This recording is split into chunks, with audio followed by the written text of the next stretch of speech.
Hola, muy buenas tardes a todas y a todos por seguirnos en este ciclo de diálogos que ya vamos terminando, nos quedan bien poquito. Hemos iniciado harto con compañeras de la región a propósito de que tenemos un contexto mundial de pandemia que ha permitido visibilizar mucho más los cuidados. Debido a las cuarentenas obligadas, a los que pueden indudablemente o a quienes puedan hacer la cuarentena, que ponen los cuidados en el centro y también en particular las falencias de los gobiernos y los estados respecto a los cuidados. Eso ha hecho que aquí en Chile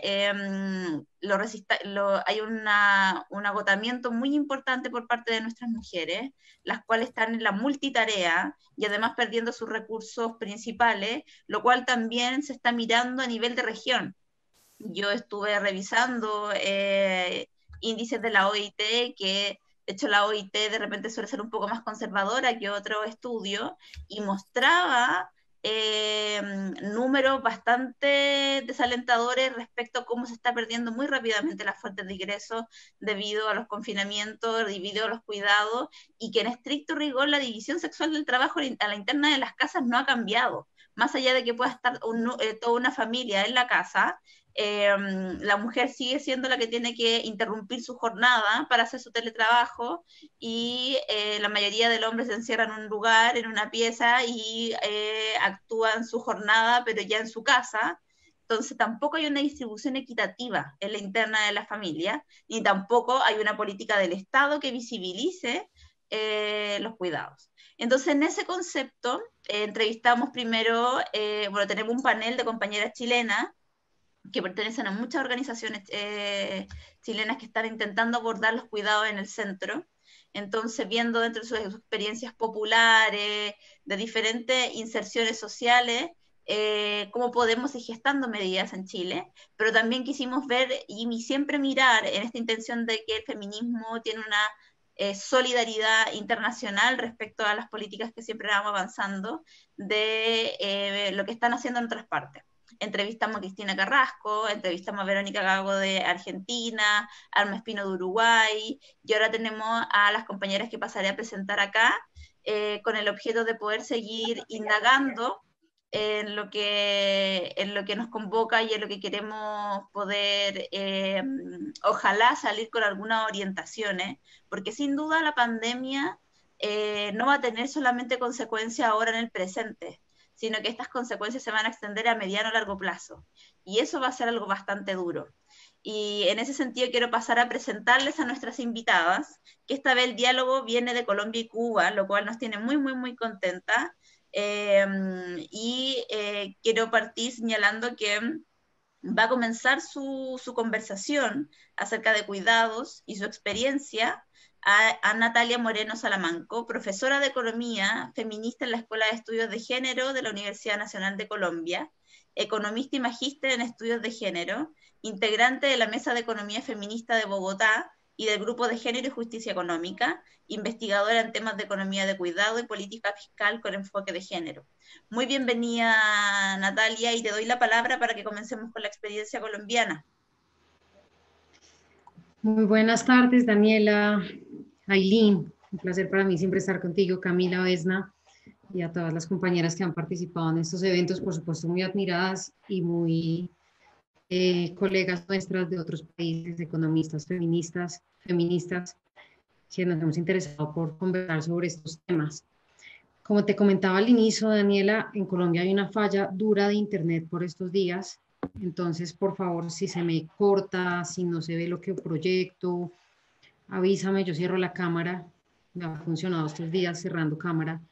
Podemos tener la conversación fluida. Entonces, bueno, pues para comenzar, yo quisiera contarles que la lucha por las políticas de cuidado en Colombia pues no es reciente, ya llevamos varios años en Colombia visibilizando este tema y por supuesto que ha habido un salto inmenso en esa visibilización en la coyuntura actual. Eso yo creo que es importante señalarlo, lo hablábamos en un evento similar la semana pasada con la FES y con Ailín también, pero esa visibilización no hubiera sido posible a mi juicio si no hubiéramos, digamos, tenido las luchas que hemos tenido los últimos años, este despertar en América Latina, en Chile, en Colombia y en varios países de la región, donde se han dado estas movilizaciones históricas y donde más de eso el feminismo ha tenido un papel fundamental. Y pues ustedes más que nosotras lo saben y lo han vivido, lo que pasó en el 2019, en noviembre, con el himno de las tesis de Violador eres tú, es una cosa que hay que anotar en la historia. Yo creo que eso no se puede pasar desapercibido, que haya logrado conectar a tantas mujeres en el mundo, que haya logrado visibilizar y ser replicado en tantas ciudades, en más de 100 ciudades, en menos de 3 semanas, en tantos idiomas. Eso dice mucho y todo eso está absolutamente relacionado con ese despertar o con esa nueva ola. Algunas están de acuerdo, otras no, en categorías sí, pero lo cierto es que es una nueva ola o un nuevo despertar que esta vez nace del sur global, nace de América Latina y hoy en día las feministas estamos en las calles, en las instituciones, haciendo política, en las universidades, estamos desde varios frentes, digo yo, de lucha, visibilizando estos temas. Luego, yo lo primero que quiero señalar es que en la pandemia este tema esté en la agenda central, que hayan foros de estos temas todos los días, que hoy en día haya tanta, digamos, cooperación internacional dirigida a los cuidados, que haya, que ningún instituto de estadística hoy ya ponga en duda la importancia de tener estadísticas por género, todo eso que es fundamental es el producto y la victoria de la lucha feminista. Yo quisiera como empezar por ahí. No es que llegó la pandemia y de repente surgió un tema, sino que estas luchas han presionado y presionado y presionado que ante una realidad en la que nos ha tocado, o a muchos les ha tocado ponerse en el papel del otro, en el marco de una pandemia donde las cargas de cuidado pues han aumentado y donde el confinamiento ha obligado a que muchas personas que no permanecían en los hogares permanezcan y tengan que vivir esa realidad concreta que han vivido millones de mujeres a lo largo de la historia, pues ese clic, digamos, se da por esas dos condiciones, por la realidad en la que estamos, pero por la lucha que hemos dado a las mujeres a lo largo de los últimos años, principalmente, digo yo, el año 2019, yo creo que es un año para la historia de las movilizaciones de América Latina y las feministas tuvimos un papel central ahí. Entonces creo que es importante pues hacer esa introducción, recapitular un poco por qué hoy estamos hablando de este tema en este tipo de eventos y señalar que en mi país particularmente las luchas por el reconocimiento de los trabajos de cuidado tampoco son nuevas. Colombia es el primer país de América Latina que aprobó por ley el 14-13 del año 2010 la economía del cuidado. O sea, en Colombia se tiene que aplicar la encuesta de uso del tiempo, que como sabemos es el instrumento fundamental para medir la división sexual del trabajo y la economía del cuidado, por ley. ¿Cómo logramos que eso se apruebe como una ley? Justamente por la incidencia de las feministas en las congresistas. En Colombia 2 congresistas fueron las que propusieron ese proyecto de ley y por toda la lucha pues que se ha venido dando también quisiera señalar eso. En Colombia, los últimos años han también conquistado cosas como la prima doméstica, los sindicatos de las madres comunitarias, yo no sé si eso exista en sus países, pero en Colombia hace muchos años, por lo menos 40 años, existe la figura de las madres comunitarias que son básicamente mujeres que han cuidado a los niños y niñas en los barrios, ¿sí? Ante la falta de oferta pública estatal eficiente, y lo hicieron creo que 20 o 30 años de gratuita. Gracias a que se organizaron, lucharon desde hace 2 años, pues no son trabajadoras directamente, pero bueno, se reconoció que su labor, que era cuidar a la primera infancia del país, era un trabajo. Eran como redes comunitarias, por decirlo de alguna manera, que pasan a ser mujeres contratadas, bueno, con violaciones a sus derechos laborales y demás, pero de alguna manera vinculadas directamente al Estado para prestar ese trabajo y ese servicio de cuidado. Entonces, ha habido una alianza muy fuerte, yo no sé si consciente o inconsciente, entre el feminismo y el sindicalismo para ir ganando este tipo de reconocimientos del cuidado en derechos concretos y en leyes como la Ley 1413 del 2010. O sea, les estoy hablando hace 10 años. Motivo de esa ley, Colombia el próximo año ya contará con la tercera corte de la economía del cuidado, la tercera vez en este momento estamos saliendo a campo que se hace la encuesta nacional de uso del tiempo, fruto de la cual pues obtenemos todas las estadísticas que conocemos hoy en Colombia.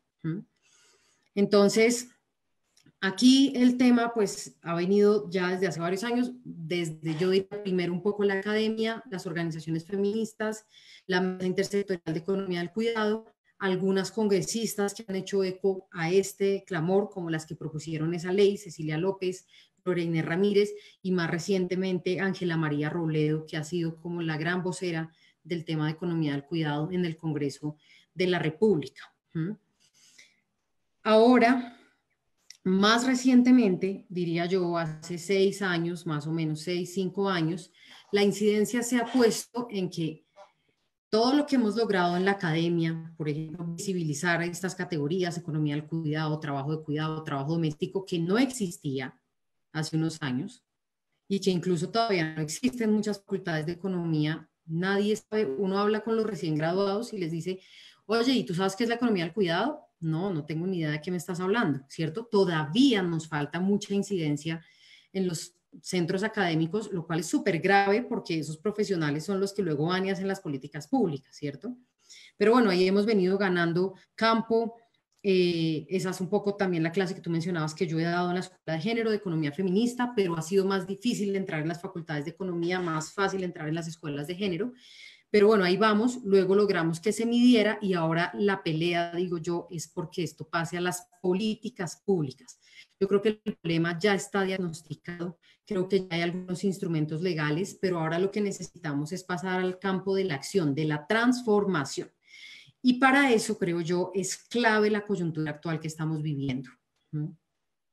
El confinamiento, por supuesto, tiene una afectación diferencial para las mujeres. Como todas las políticas en general, esto no es una excepción.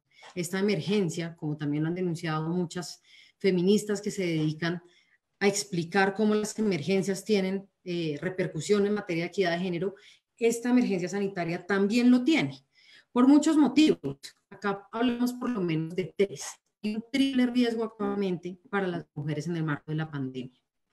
El primero, que es evidente, que es el aumento de las violencias intrafamiliares. Yo no me voy a detener mucho en eso porque ese no es el tema de este conversatorio, pero solo quiero decir una cosa. Lo que resumen las tesis en ese himno, que es el resumen de la teoría de muchas feministas, entre ellas Rita Laura Segato, tiene absoluta vigencia en el contexto actual. Aquí siempre se decía que a las mujeres nos violentaban por salir a X horas, por estar acompañadas de nosotros, por estar vestidas no como, y lo que quedó claro es que todo el discurso era mentira, porque hoy estamos en el lugar más seguro, se supone, nuestras casas, con la gente que más nos quiere, se supone, nuestros familiares y nuestras parejas y exparejas, y aún así, por lo menos en Bogotá, que son las cifras que yo conozco pues más a la mano porque estoy vinculada a la Secretaría de la Mujer, han aumentado los reportes y las denuncias en la cuarentena, en este momento más del 100%, pero apenas inició, era como del 300% el aumento de las denuncias. Y estamos en este momento con las compañeras de Estamos Listas, yo no sé si ustedes las conocen. Estamos Listas es un partido político feminista en Colombia que ganó las elecciones en Medellín, que es una ciudad muy conservadora en Colombia, la segunda, digamos, después de Bogotá más grande. Y ellas han venido levantando una petición al Estado de que se declare un estado de emergencia por los feminicidios. Llevamos ya cerca de 400 feminicidios en 2020 y en el marco de la cuarentena casi 140, 150 feminicidios, 7 contra niñas menores de edad. Entonces, es muy preocupante el panorama en materia de violencia a las mujeres, ya como el primer riesgo. El segundo es el riesgo de que las mujeres caen en la pobreza. ¿Sí? Al igual que Chile, estoy absolutamente segura porque Colombia y Chile desafortunadamente pues tienen marcos económicos muy similares y muy neoliberales. En Colombia, como les estoy mostrando en pantalla, por favor me confirman que se vea y si se daña la onda, por favor me avisan por estar transmitiendo. En Colombia, como se ve en esta gráfica,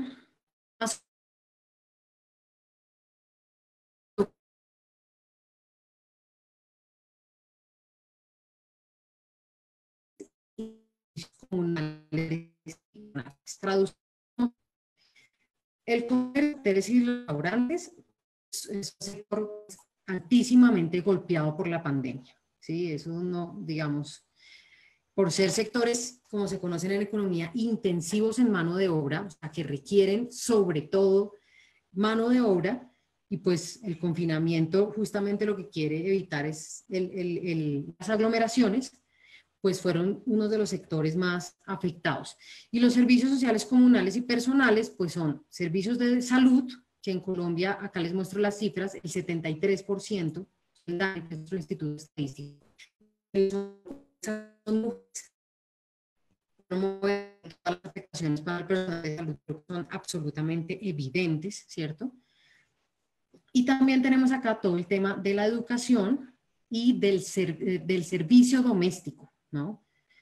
En Colombia yo creo que hay entre 800.000 y 1.000.000 de trabajadoras domésticas que le han pasado un pliego especial al gobierno porque es uno de los sectores más afectados. En este momento en Bogotá, por ejemplo, estamos en cuarentenas estrictas, igual que en Chile, por zonas, donde evidentemente este es uno de los sectores más afectados.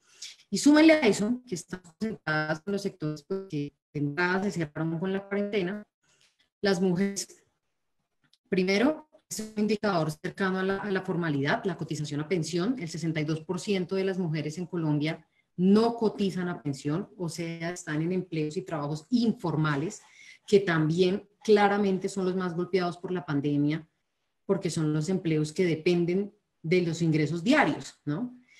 Y además, en Colombia tenemos un problema de pobreza gigante. O sea, nosotros somos uno de los países más desiguales. El 30% de los hogares con jefatura femenina son pobres. Y estos son cifras, ¿no? Con la pandemia, para nadie es un secreto que estos indicadores van a aumentar. O sea, para ningún gobierno va a ser viable disminuir la pobreza. Al contrario, por bien que nos vaya, mantendremos los mismos niveles. Y no lo creo, honestamente, porque la crisis es muy grave.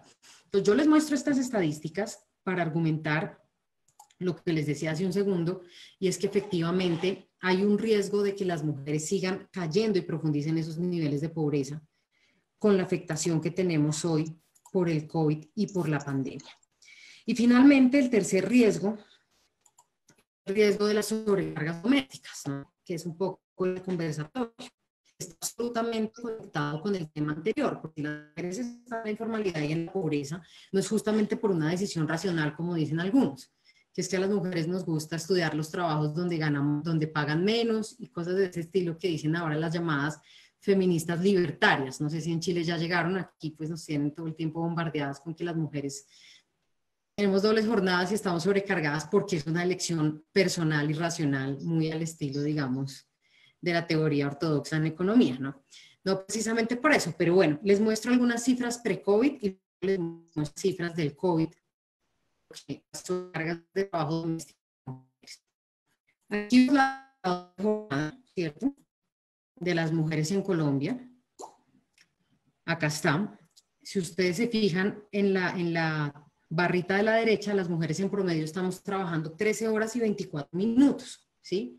De esas, a trabajos no remunerados estamos destinando 5 horas y 50 minutos y a trabajos remunerados 7 horas y 35 minutos. Los hombres destinan en promedio 2 horas menos, 11 horas y 16 minutos, pero el 90% de su tiempo es destinado al trabajo remunerado y solamente destinan 2 horas a los trabajos no remunerados, una tercera parte de lo que destinan las mujeres. Además de que están hundidas en el COVID, porque los trabajos en casa para nadie es un secreto que se han expandido, ¿cierto? Hay una... Me gusta que nos cuentes que estuvo aquí Verónica Gago, Gago se llama, ¿cierto? Argentina.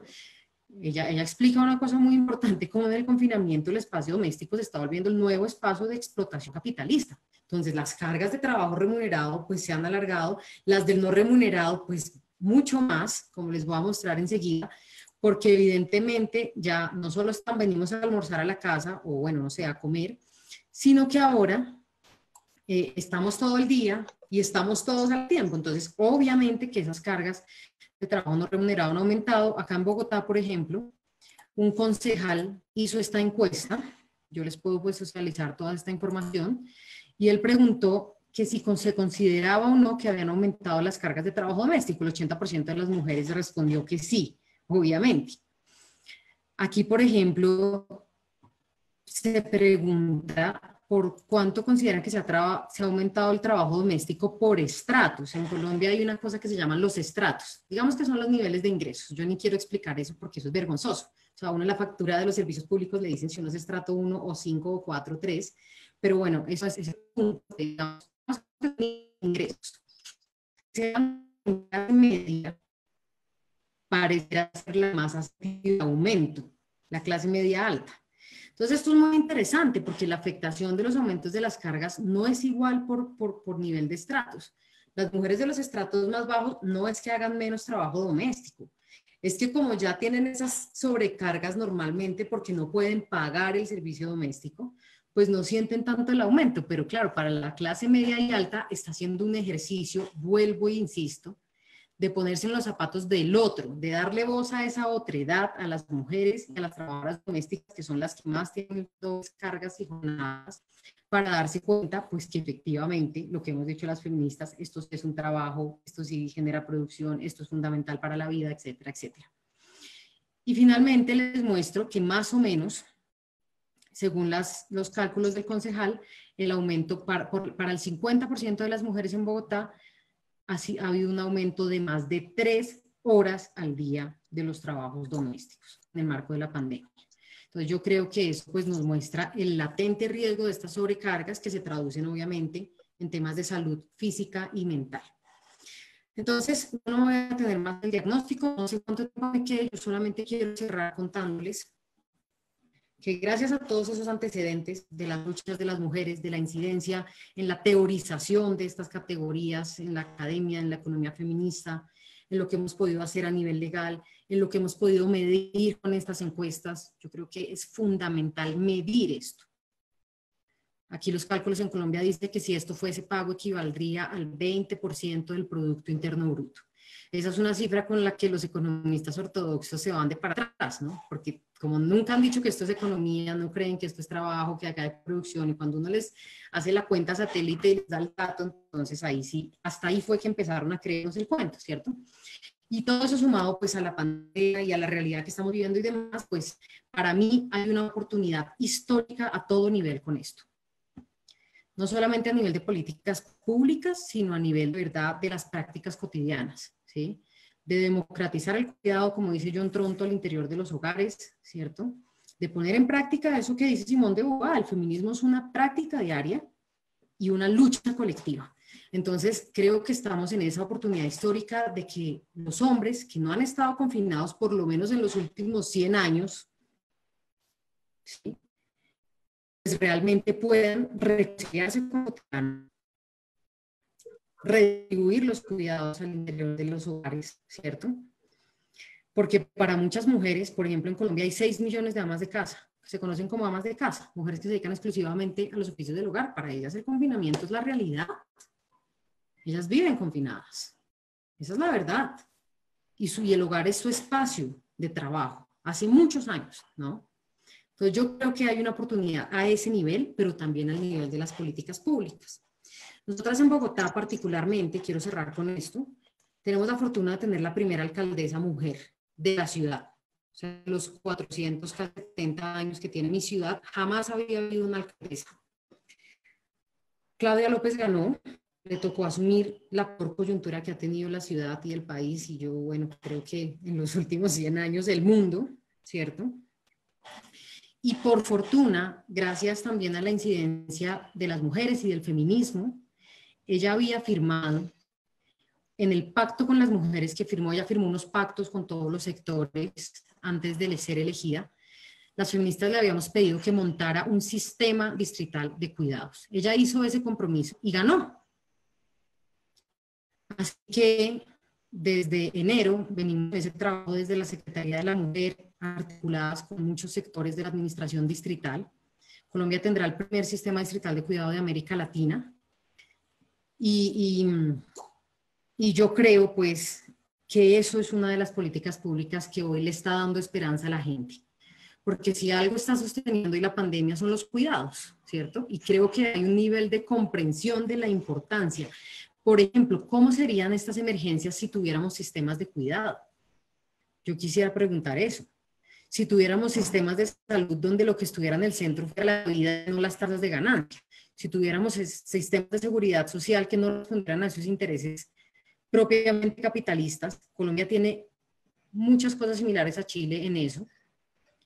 Y efectivamente estamos en eso, en que entendamos en este nuevo contrato social que vamos a hacer en Bogotá, y esperaría yo en el mundo después de semejante acontecimiento, que de una vez por todas dejemos de poner en el centro la tasa de ganancia y pongamos en el centro los cuidados y la vida de las políticas. Entonces, estamos en eso, tenemos presupuesto asignado, tenemos metas asignadas para montar este sistema distrital de cuidado, vamos a montar como un sistema en territorio, los barrios, donde vamos a intentar, como dice María Ángeles Durán, que el cuidado cumpla el criterio de proximidad, o sea, que los equipamientos del cuidado queden cerca a las casas, porque parte del problema es que no quedan cerca. Bogotá es una ciudad de 8 millones de habitantes. 8 millones de habitantes, 3 veces Uruguay, 2 veces Ecuador, ¿sí? O sea, es un país. Y hoy no tenemos cercanía con los hogares, entonces las mujeres, las familias no acceden a los centros de cuidado de adultos mayores, de personas con discapacidad, de niños, y por eso las mujeres en parte terminan asumiendo los cuidados, por muchas cosas, claramente, la cultura patriarcal y demás, pero también el ordenamiento territorial de las ciudades. Y ese es un aspecto novedoso que vamos a montar con el sistema de cuidados, se los nombro como algo central, porque yo sí creo que las ciudades tienen que pensar su organización, su urbanismo, su organización del territorio, teniendo en el centro el cuidado, no solamente las avenidas y los metros, sino los equipamientos sociales, porque si nosotras logramos acercar las ofertas de cuidado a los hogares y a las mujeres, como lo queremos hacer en Bogotá, que es una apuesta de largo aliento, es casi reconstruir las ciudades, pero vamos a hacer unos pilotos en estos 4 años. Estoy segura que eso va a ayudar a que se redistribuyan las tareas de cuidado con el Estado y a que se reduzcan los tiempos de trabajo de cuidado al interior de los hogares para que las mujeres se puedan formar como en el Sistema Nacional de Cuidado, se puedan profesionalizar las amas de casa, se puedan cuidar, eso es lo primero. Y podamos reconocer también y cerrar esa deuda histórica que tenemos con las cuidadoras que han cuidado de nosotras toda la vida, nuestras madres, nuestras abuelas, y hoy muchas de ellas no tienen nada. Entonces, eso es un poco el objetivo. Estoy obviamente haciendo un resumen inmenso. Tenemos pues planeado hacer una estrategia de cambio cultural que acompañe todo este tema para que los hombres realmente pues también asuman de manera corresponsable los cuidados como les corresponde. Una estrategia de cuidadoras, como les estaba diciendo hace un momento, y una comisión intersectorial del distrito donde se articulen toda esta oferta pública que ya existe, que debemos ampliar, que debemos acercar, que debemos implantar en este modelo territorial, donde se acerquen, donde se empaqueten, por decirlo de alguna manera, todos los sistemas de cuidado cerca a los hogares y a las casas para que el acceso al cuidado sea real y para que realmente las mujeres puedan liberar tiempo y podamos cumplir ese marco de las 3 R's de reconocer, reducir y redistribuir los cuidados para aumentar la igualdad de oportunidades para las mujeres. Entonces yo dejaría por ahí por ahora para que escuchemos ahí, esa es la realidad que estamos, muchas cosas negativas, pero también una gran oportunidad para que avancemos en estas luchas, y nada de esto será posible, nada, si el feminismo baja la guardia. Yo quiero cerrar con eso. Nosotras tenemos que seguir ahí, tenemos que seguir insistiendo en esta pedagogía, tenemos que seguir en las calles y tenemos que seguir exigiendo que el cuidado es un derecho y que nunca va a haber igualdad de género si no transformamos esa estructura de dominación, la más profunda para mí hacia las mujeres, que es la división sexual del trabajo. Quería, Natalia, tremenda exposición, porque además tienes algo que es demasiado clarificador que nosotros no logramos contar acá. Yo creo que la última, de hecho este año no se va a hacer y se dijo por parte del Estado, que son cifras concretas, en las cuales uno puede ver una realidad. Tengo varios como comentarios a tu exposición, pero los quiero dejar al final para poder avanzar en las exposiciones, pero te agradezco mucho la experiencia, porque como tú bien dices, tenemos orientaciones neoliberales bastante parecidas en varios aspectos, lo cual hace que en nuestros países el desafío es brutal. Es brutal respecto a la socialización versus el mantra de la individualización y del supuesto trabajador autogestionado que parece que nunca se enfermó, que nunca nadie lo cuidó, que nunca fue niño, que nunca envejeció, pero que siempre estuvo ahí y siempre produjo, digamos, y siempre está dispuesto a producir. Entonces creo que en eso te agradezco mucho porque fue muy clara y esperanzadora respecto a que quiero tomarlo efectivamente como tú, como una oportunidad mientras el feminismo no baja la guardia. Y con eso voy ya a continuar con Ailín Torres. Ella es investigadora postdoctoral del Grupo de Diálogo Global sobre Capitalismo Autoritario, Populismo Reaccionario y Respuestas Emancipadoras de la Fundación Rosa Luxemburgo. Es investigadora asociada de Flaxo, Ecuador, y parte de la red El Futuro es Feminista, de la Fundación Frederick Ebert, que también es nuestra alianza en este mismo proyecto de los cuidados. Querida Ailín, un gusto tenerte acá y muchas gracias por aceptar la invitación y te doy la palabra para que conozcamos efectivamente cuál es la experiencia cubana.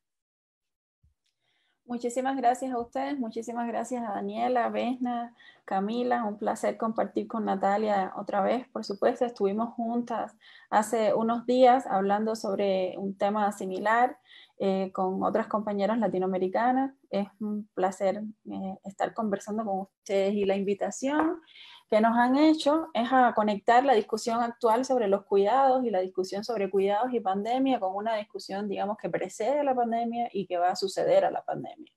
O sea, con una discusión que es más de largo aliento. Y eso me parece sumamente vital porque a veces parecería que la relevancia que están teniendo los cuidados en la conversación política actual es casi espasmódica, ¿no? Es algo que surgió en este momento, lo estamos discutiendo y ya. Y eso obvia, por supuesto, toda la dimensión mucho más densa, mucho más profunda y también actuada por agentes concretos y sobre todo por las organizaciones, voces y movimientos feministas que han contribuido a llegar hasta aquí.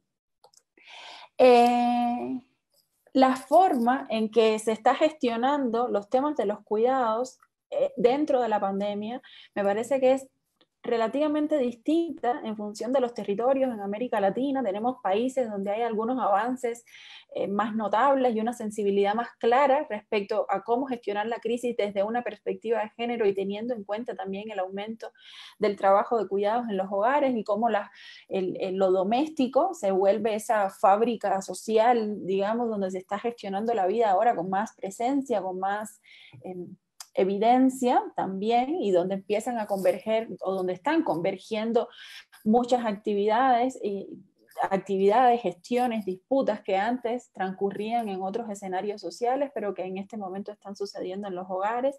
Y algunos gobiernos en la gestión de la crisis, algunos, los menos, lamentablemente, están teniendo quizás una sensibilidad un poco más cercana a esa evidencia, pero la gran mayoría está gestionando la crisis desmarcándose de esta discusión.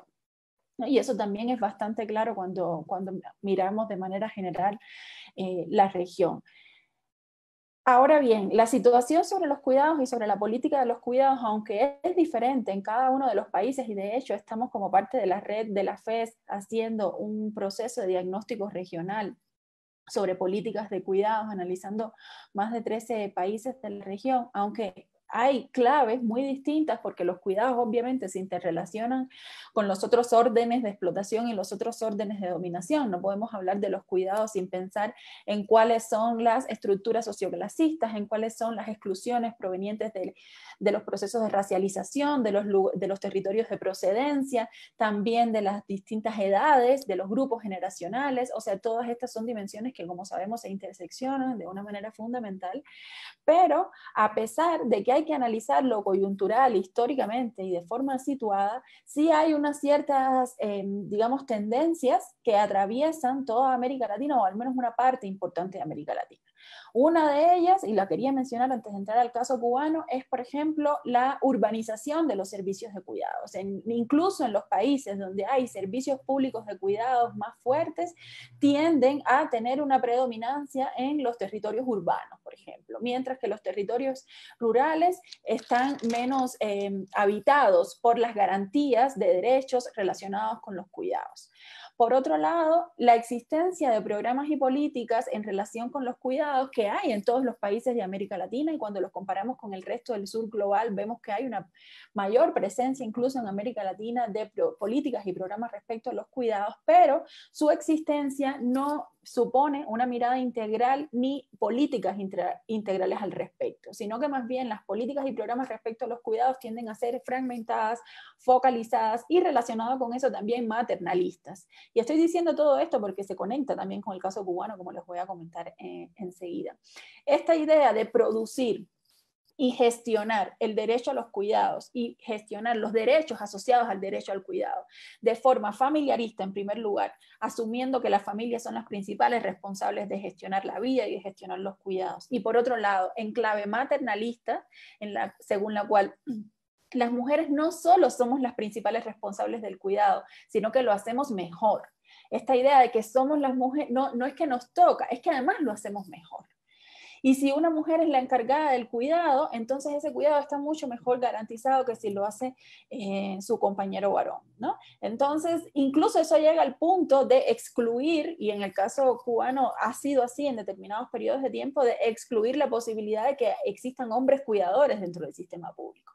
Entonces, es una discusión que también nos tenemos que dar si queremos intervenir en la división sexual del trabajo de la que hablaba Natalia, y si queremos intervenir también en la forma en que se conectan las normas sociales, los sentidos comunes, las culturas políticas relacionadas con los cuidados, con cómo se cristalizan, cómo eso se cristaliza en normas específicas y en programas políticos específicos.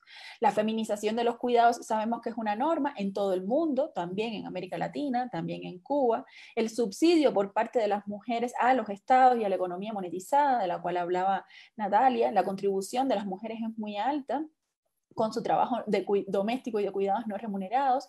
Creo que al inicio, no sé si te estabas refiriendo al informe de Oxfam que salió a principios de este año, donde dice que en el mundo 2,5 billones de horas diarias son dedicadas por mujeres y niñas al trabajo doméstico y de cuidados no remunerados, y que eso es el equivalente a 10,8 trillones de dólares al año, lo cual es completamente notable. Y en América Latina también se han hecho estos cálculos de equivalencia sobre cuánto equivale el trabajo doméstico y de cuidados no remunerados a los PIB nacional. En el caso de Colombia es 20, en el caso de Cuba también se ha calculado que es 20, más o menos 20 es el promedio regional, ¿no? Si sacamos el promedio regional de la contribución de las mujeres, de cuánto equivaldría la contribución de las mujeres con su trabajo doméstico y de cuidados no remunerados a las economías nacionales, como promedio es el 20% del PIB, ¿no? La división sexual del trabajo, como sabemos, es muy desigualadora, tanto dentro de los hogares como fuera de los hogares, así como también las altas tasas de precariedad de las trabajadoras del hogar remuneradas. Altas tasas de informalidad, altas tasas de precarización y bajas tasas de sindicalización. Y eso atraviesa toda la región con gradaciones nacionales, pero que es una de las constantes en toda América Latina. Y eso era así antes de la pandemia. ¿Ya? Era así antes de la pandemia. Y la discusión pública no era especialmente notable sobre este tema por fuera de los círculos feministas y por fuera de la potencia de los movimientos feministas y las organizaciones de mujeres. O sea, no era audible o no era permeable a las instituciones y los sistemas políticos en gran medida en la mayoría de los países, con algunas excepciones de algunos territorios muy específicos. Lo que sí estaba siendo distinto es que en algunos territorios, como acabo de decir, había cierto grado de permeabilidad de esta discusión, de esta conversación a los sistemas institucionales.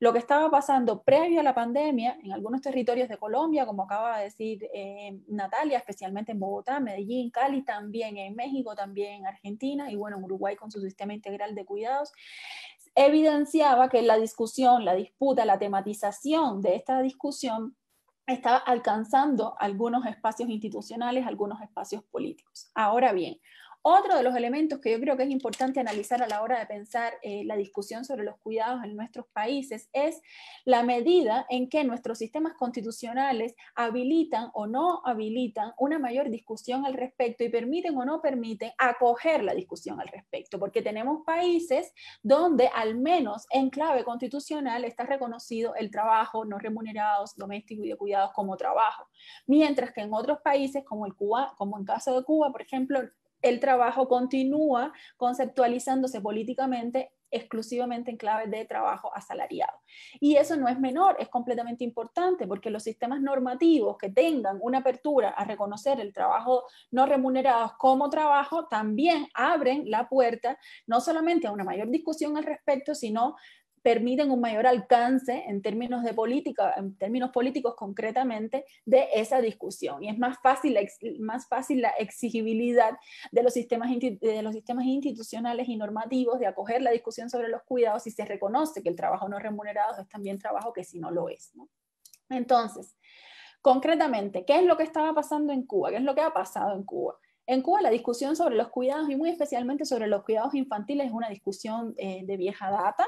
Las primeras guarderías públicas se hicieron en 1961, o sea, ahí se fundaron los círculos infantiles, como se llama en Cuba, estas guarderías públicas, como parte de la política social del gobierno postrevolucionario, muy tempranamente.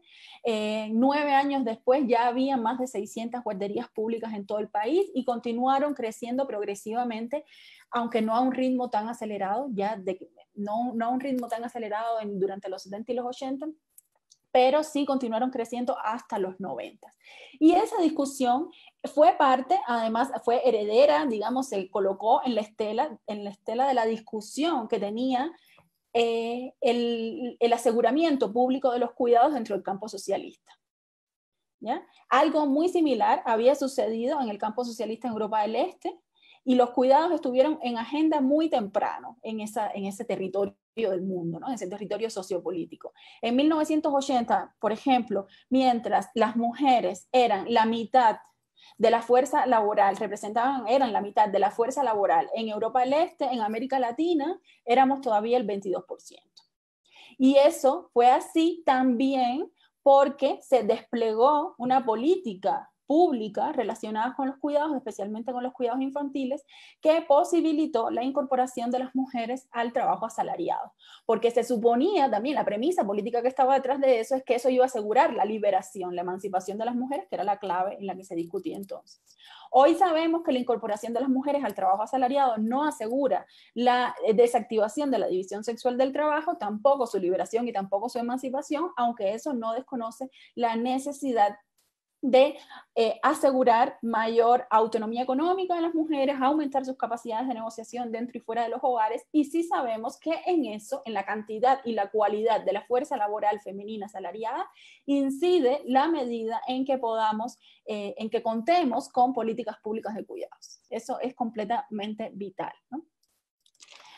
Ahora bien, en 1961, como les decía, se crean en Cuba los primeros círculos infantiles, aumentan muy rápidamente y relacionado con eso se producen, eso sucede, ya es parte del camino que nos conduce hacia la pandemia, se crean también otra serie de políticas relacionadas con los cuidados, específicamente vinculadas a las licencias de cuidados postnatales, que en Cuba son amplísimas, hasta un año las licencias de cuidados postnatales, con garantías salariales en distintas escalas a medida que va pasando el tiempo, y esas mismas políticas y específicamente las otras licencias de cuidados tuvieron modificaciones a lo largo de los años. En 2003, por ejemplo, se amplía las políticas de las licencias postnatales también a los padres, y los padres pueden compartir el cuidado postnatal con las madres durante el año después del nacimiento. Luego se amplían aún más a los abuelos y abuelas, y eso pasa también por la necesidad cubana que converge con necesidades chilenas de aumentar las tasas de natalidad por el elevadísimo envejecimiento demográfico de la población cubana. Entonces, parte de las políticas de estímulo a la natalidad han pasado también por la modificación, ampliación y expansión de las políticas relacionadas con los cuidados, específicamente con los cuidados infantiles, ¿no? A la misma vez, se perdió en Cuba la grandísima oportunidad el año pasado, en el 2019, que se produjo la reforma constitucional de incluir el trabajo no remunerado como trabajo. Eso no estaba en la agenda política, no estaba en la conversación ciudadana, no estaba en el debate planteado por voces de colectivos y proyectos de mujeres y feministas. Muy pocas personas hablamos de eso en ese momento. Y no había una estructura de oportunidad política, diríamos sociológicamente, para introducir ese contenido en el debate. Se perdió la oportunidad, se aprobó la Constitución y el trabajo continúa siendo solamente el trabajo asalariado. En el campo normativo y de las políticas públicas existe en Cuba un cúmulo de políticas relativamente amplias relacionadas con los cuidados, licencias postnatales, como decían, a la misma vez licencia de cuidados. Estas licencias postnatales que pueden compartir padres y madres podrían contribuir a la desactivación de la división sexual del trabajo, sin embargo no lo ha logrado, como voy a comentar enseguida. Sin embargo, estas políticas y programas afrontan desafíos súper importantes. Uno de ellos, y creo que es uno de los más importantes, es la escasez y la precariedad de los servicios públicos de cuidados, que son insuficientes. En 2018, que es el último dato disponible, por ejemplo, solo el 22.6% de los niños y niñas de hasta 4 años recibió cuidados en instituciones públicas. El resto, más del 75%, fue en los hogares o en espacios privados mercantilizados de cuidados, que además son muy pocos en el caso cubano, como voy a comentar enseguida. Y sobre todo, estos servicios de cuidado infantil se encuentran en los territorios urbanos, como decía al inicio. Y algo similar sucede con las instituciones de cuidado a las personas de la tercera edad. Cuba es un país altamente envejecido. En 2012, por ejemplo, que fue el último censo de población, en el 40% de los hogares vivía una persona adulta mayor, y en casi el 13% de los hogares había un adulto mayor solo. Y a la misma vez se estima que en el 2030 el 30% de la población cubana tendrá 60 años o más, ¿no? Ahora bien, más del 80% de las personas mayores en Cuba padecen enfermedades crónicas, y cerca del 30% de los adultos mayores necesita ayuda con las actividades instrumentales de la vida diaria. Y eso supone cargas grandísimas de cuidados que son asumidos mayoritariamente por mujeres. Les digo un dato más muy rápidamente antes de pasar al siguiente tema. Según una encuesta de envejecimiento en 2017, más del 37% de las personas de 50 años o más que alguna vez habían trabajado en el país dejaron de hacerlo por una razón distinta a la jubilación. Y de ellas, el 25% de las mujeres, frente al 5% de los hombres, dejaron de trabajar para brindar cuidados a otras personas. Esto te da la medida de cuánto las necesidades de cuidados, también relacionadas con la tercera edad, condicionan la cantidad y la cualidad de las fuerzas de trabajo. Entonces, estamos hablando de escasez de servicios, estamos hablando que esa escasez de servicio impacta también en la fuerza laboral asalariada de las mujeres, y estamos hablando también de normas en términos de cuidados que operan de forma diferenciada en los distintos sectores de la economía. Sobre eso no me puedo detener en este momento, podemos hablar después, pero mientras quienes trabajan, y sobre todo las mujeres, que somos las principales cuidadoras, mientras quienes trabajan en el sector estatal tienen derechos amplios, también relacionados con los cuidados, quienes trabajan en el sector privado tienen derechos mínimos, en la práctica, ¿no? Aunque la norma sea la misma.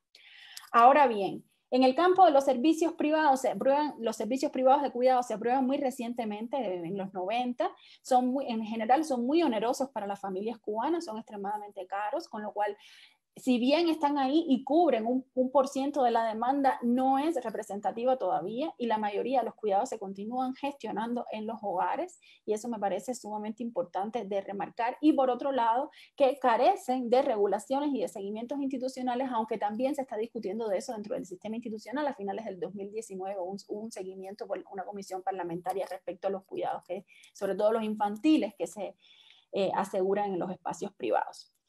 Ya casi para terminar, como en el resto de América Latina, el hogar cubano es esa fábrica donde se sostiene la vida, como decía al principio, y frente a los altísimos grados de escasez también que existen en el país, y esto es súper importante remarcarlo porque se entrelaza el tipo de el trabajo específicamente de cuidados directos con los cuidados indirectos y con la gestión de la vida dentro de las familias. Me parece que son conversaciones que tenemos que integrar, porque si no a veces nos quedamos con una visión muy estrecha sobre los cuidados que no logra trascender la dinámica real de la vida, ¿no? Donde se involucra la gestión de la vida, la gestión de los alimentos, la gestión de los hogares en sentido general, ¿no?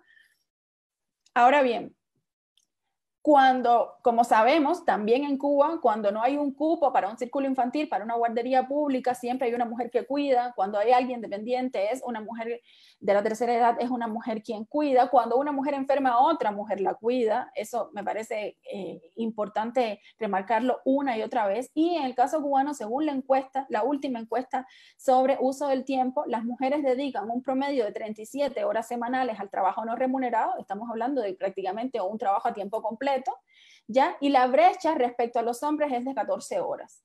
Esa brecha se amplía cuando se desagregan por tipo de participación laboral, o sea, cuando las mujeres que no tienen una participación laboral en el mercado asalariado dedican muchas más horas de trabajo remunerado, 18 horas más semanales, que los hombres que tampoco tienen participación en el mercado laboral asalariado, con lo cual las brechas se amplían todavía más en esas condiciones, ¿no? Y respecto al trabajo de cuidados específicamente que se calculó en esa encuesta, la brecha también es sumamente grande. Las mujeres realizan más del doble dedican más del doble del tiempo al trabajo de cuidados que lo que realizan sus compañeros varones, ¿no?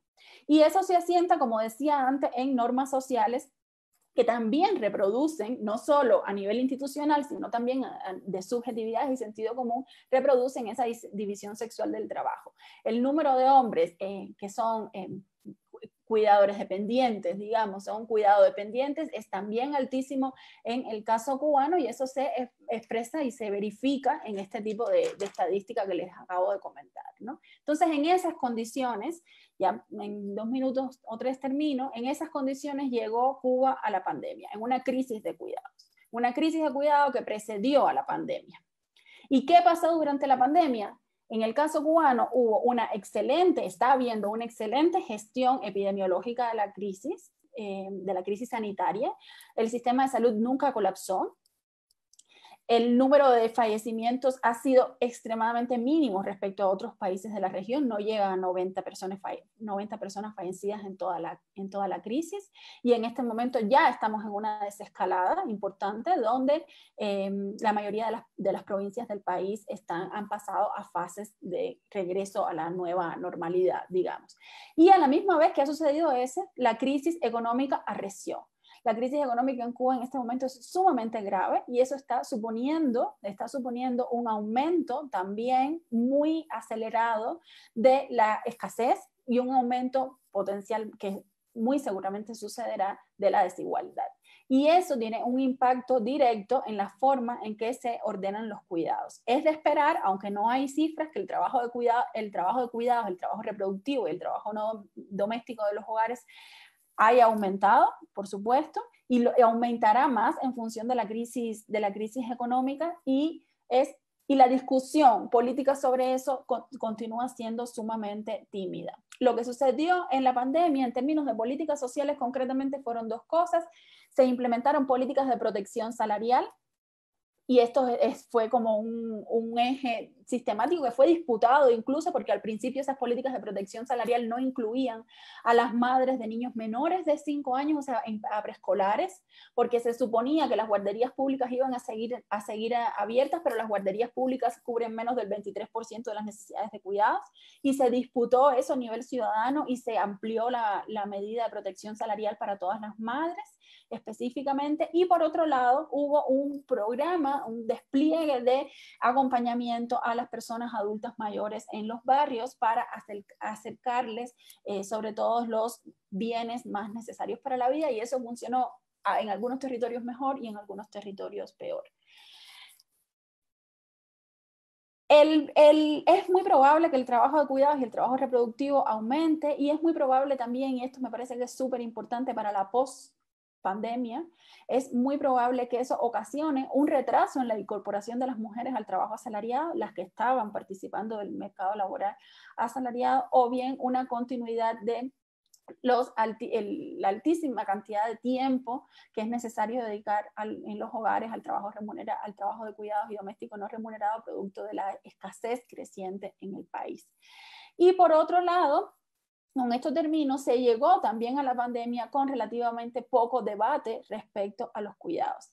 Justo antes de que comenzara la pandemia, en febrero de este año, se realizó un primer taller nacional de cuidados donde participaron distintas universidades y personas con algún tipo de vínculo institucional al respecto. Fue el primer espacio institucional creado para esto. Yo creo que eso es un paso importante, pero denota también el grado de precariedad sobre el debate, y eso es lo que yo creo que ha limitado mucho la discusión sobre los cuidados y sobre todo la integración de una política de cuidados que pueda converger con la política de salida a la crisis.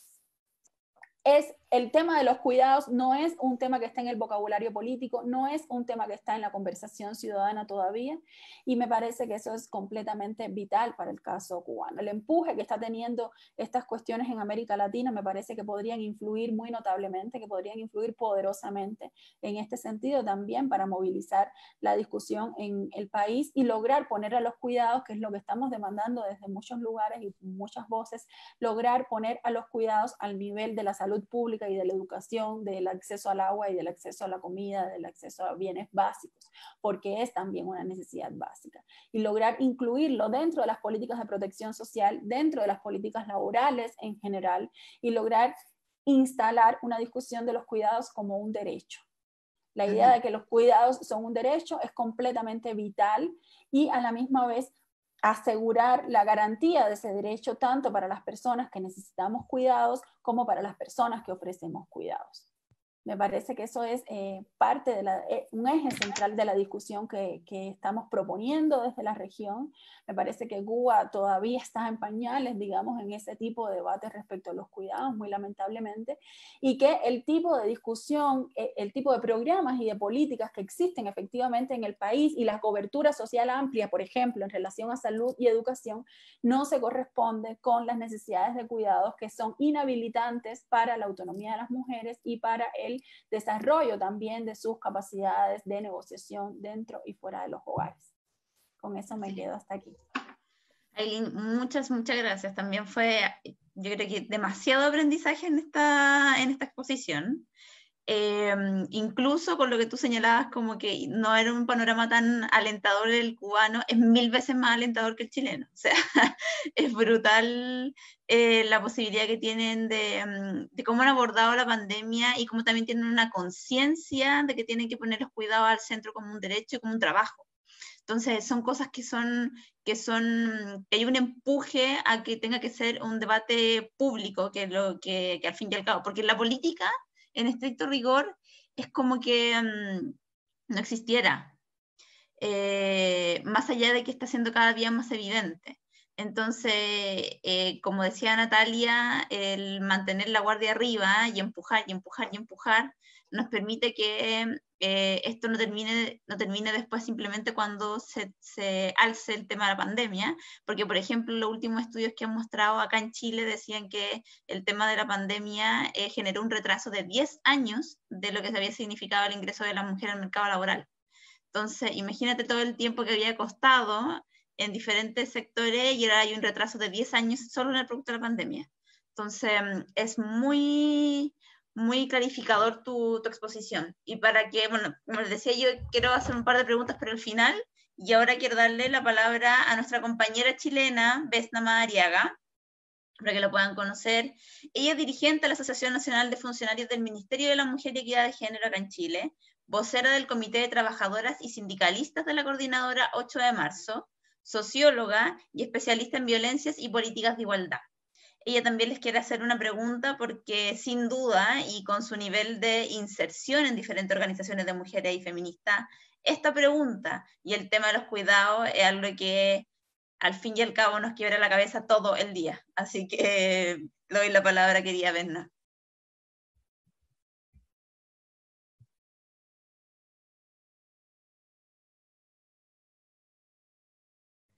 Estaba agradeciéndote, Daniela, la invitación a través tuyo a Nodo 21, agradecerles principalmente, bueno, a Natalia y también a Aileen que nos han compartido las experiencias también tanto de Colombia como de Cuba, pero esta mirada tan interesante y hace mirar sin duda la realidad chilena con un poquitito, digamos, de desmotivación, ¿no? Y bueno, saludar también a Camila, que también está en el panel.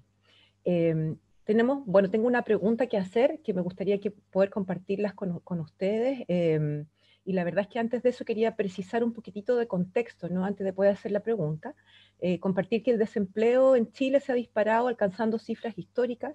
La participación laboral femenina retrocedió en pocos meses a niveles que se alcanzaban hasta hace una década atrás.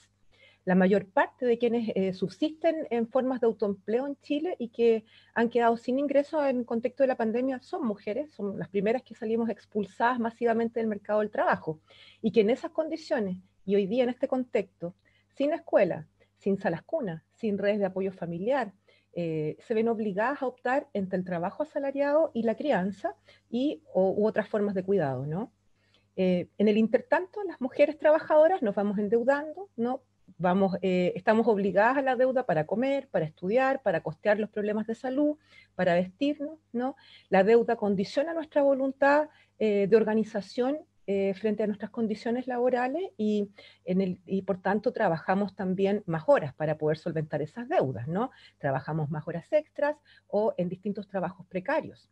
Por lo tanto, el endeudamiento y la falta de tiempo afectan considerablemente y especialmente a las mujeres en su vida cotidiana y en sus posibilidades de organización y lucha como trabajadoras. Esto para nosotras es muy importante como trabajadoras sindicalistas, como feministas y como integrantes de un comité de trabajadores sindicalistas que agrupa un conjunto de organizaciones, asociaciones y confederaciones y que ha impulsado la convocatoria a la huelga general feminista, por lo tanto, a la visibilización de los trabajos reproductivos y en ellos, sin duda, hoy día ha puesto en el centro la crisis de los cuidados también.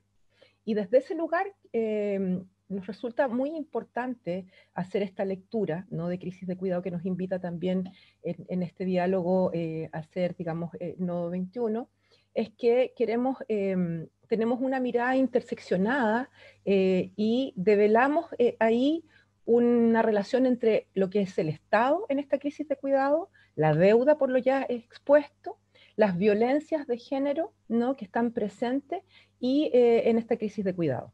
Y por tanto, vemos que hay una política del descuido, y como tal, desde el Estado, y como tal, esa política del descuido asumimos que también es una estrategia, una política de violencia estatal hacia las mujeres. No están garantizadas sus condiciones como sujetas de derecho, ¿no?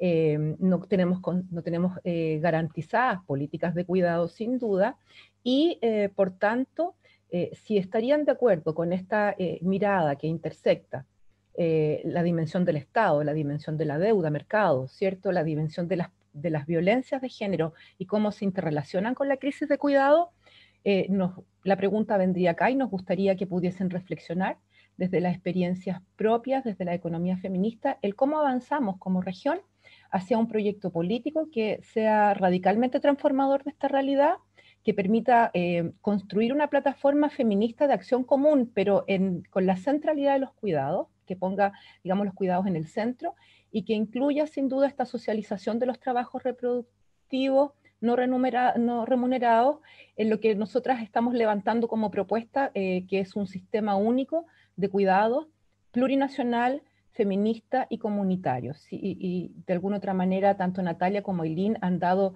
elementos, digamos, también desde sus reflexiones para ir respondiendo esta pregunta. Entonces, lo concreto es, ¿cómo avanzamos en un desafío hacia un proyecto político feminista en la región transformador que cuente con una agenda, una plataforma de acción que ponga en el centro los cuidados, pero que sea altamente compartido? Hoy día también tenemos un desafío como movimiento feminista en términos de unidad de acción frente a la situación de la crisis de los cuidados, que hoy día alcanza en esta coyuntura una visibilización muy potente. Muchas gracias, Berna, por la pregunta. Y antes de que nuestras invitadas puedan contestar, le quiero dar al tiro la palabra a Camila Rojas, para que ellas después puedan contestar ambas preguntas como ustedes estimen pertinente. Y paso también a presentarle a la Cami. La Cami es, bueno, Camila Rojas Valderrama. Ella es diputada feminista y como les contaba un poco antes de la transmisión, es una de las primeras diputadas que ingresa con el título feminista, lo cual también es una de las conquistas súper importantes en espacios políticos, porque era una palabra muy vetada. Ella es diputada del Frente Amplio, magíster en Administración Pública y además no es de la capital santiaguina, digamos, que donde siempre se suelen ver principalmente o poner atención, sino que es de San Antonio y por tanto tiene realidades mucho más crudas cuando tenemos que abordar estas temáticas debido al exceso de centralismo, digamos. Entonces les quiero, bueno, presentar a la Cami y que bienvenida, gracias por la invitación y te doy la palabra, Cami, para que puedas hacer la pregunta a nuestra invitada. Gracias, Daniela, gracias a las fundaciones por esta posibilidad y a las dos invitadas por su exposición. Es súper estimulante ambas exposiciones. Les cuento que mi internet no es muy bueno, así que espero que no falle en la pregunta. Hay un punto en específico en el que quisiera que pudiesen ahondar. Ambas lo mencionaron. Natalia mencionaba el Sindicato de Madres Comunitarias, también hizo mención específica a la división en el uso del tiempo, y Ailín, por otro lado, habló de las guarderías públicas. Y el tema que quiero traer a colación tiene que ver con la crianza, ¿ya? En una pregunta que voy a poner bien general, que es ¿qué hacer con la crianza? Y en ese sentido, como dividirlo en al menos dos grandes temas, uno que tiene que ver con el rol del Estado y otro que tiene que ver con el rol de la sociedad. Porque en el caso del rol del Estado hay espacios que colaboran con la función de crianza de manera muy directa. Los jardines, las guarderías, las escuelas cumplen en parte esa función. Y en ese sentido, por ejemplo, en las escuelas hay alimentación. En Chile ahora, durante la pandemia, por ejemplo, eso se ha mantenido por parte del organismo encargado. Pero también en las escuelas se vacuna a los niños. O sea, hay una serie de cuestiones, entonces, en que la escuela suple o como decía, complementa la función de la crianza. Sin embargo, esos servicios públicos de cuidado, y aquí voy a citar a Ailín, no desactivan la división sexual del trabajo, porque en esos mismos espacios se reproduce la lógica de que quienes mayoritariamente realizan esas labores son mujeres. Por ejemplo, por dar solo un dato, pero en el caso de la educación de párvulo en Chile, el 99% de las trabajadoras son mujeres. Por lo tanto, la función de crianza, si bien en este caso es colaboradora de la crianza como tal, porque es una función educativa, recae mayoritariamente en los hombros de las mujeres. Por lo tanto, la feminización del trabajo está muy vigente. Durante mucho tiempo, además, en el caso chileno, profesores y educadoras tenían sueldos muy bajos, entonces se reproduce la dinámica de que ese trabajo es menos valorado también. Y luego, en el caso del rol de la sociedad, también es bien relevante en términos de la crianza, la posibilidad de colectivizar el trabajo del hogar, la crianza colectiva, la corresponsabilidad como un anhelo, porque lo cierto es que si bien se ha avanzado, todavía hay mucho trabajo por delante. Y ahí yo traigo a colación a Kollontai, rescaté una cita de Alexandra, que además pensó este debate hace un siglo, y se refería a la situación del divorcio, a la posibilidad de las mujeres de divorciarse que se dio en la Unión Soviética, y decía lo que asusta a otras mujeres, particularmente aquellas que consideran todavía al marido como proveedor de la familia, como el único sostén de la vida, a esas mujeres que no comprenden todavía que deben acostumbrarse a buscar y a encontrar ese sostén en otro sitio, no en la persona del hombre, sino en la persona de la sociedad y en el Estado. Entonces, yo creo que sería bien interesante desde ese punto de vista, particularmente asumiendo la crianza como una de las funciones de cuidado, como renovar esos anhelos, por qué crianza queremos y cuál es el rol del Estado y el rol que le compete también a la sociedad en ese anhelo de no seguir reproduciendo las mismas dinámicas de opresión hacia las mujeres. Muchas gracias, Camila, por tu pregunta, muy necesaria. Partimos con Natalia y después con Ailín y vamos cerrando este conversatorio que ha estado tan interesante. Súper.